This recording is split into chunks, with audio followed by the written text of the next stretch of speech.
অনিরাপদ এবং ঝুঁকিপূর্ণ ঈদযাত্রা মেনে নেবে না হাইওয়ে পুলিশ। এক্ষেত্রে তারা জিরো টলারেন্স নীতিতে থাকবে, এমন হুঁশিয়ারি দিয়েছেন হাইওয়ে পুলিশের প্রধান শাহাবুদ্দিন খান। ঈদ উল আজহা উপলক্ষে মহাসড়ক নিরাপদ ও যানজটমুক্ত রাখতে সংশ্লিষ্ট ইউনিটগুলোর সঙ্গে রোববার রাজারবাগে এক মতবিনিময় সভায় হাইওয়ে পুলিশ প্রধান এই হুঁশিয়ারি দেন। এই যে অনিরাপদ ঝুঁকিপূর্ণ যাত্রার ক্ষেত্রে একদম জিরো টলারেন্স, আমরা এখন থেকে এই অভিযানে আছি এবং এগুলো আমরা ধরছি, হিউজ পরিমাণে মামলা দিচ্ছি এবং ঈদের সময়ও কিন্তু আমরা ব্যাপকভাবে আমরা তৎপর থাকবো এবং এগুলো কিন্তু আমরা মামলার আওতায় আনবো এবং শাস্তিমূলক ব্যবস্থার আওতায় আনবো।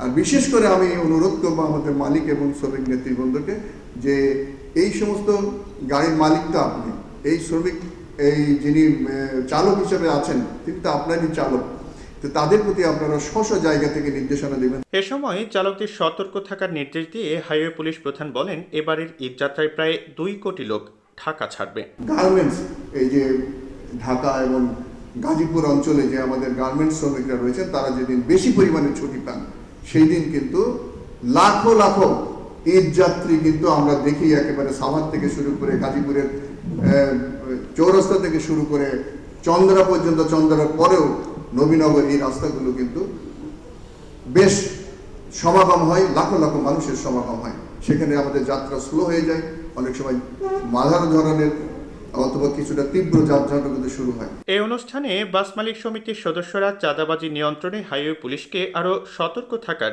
অনুরোধ জানান।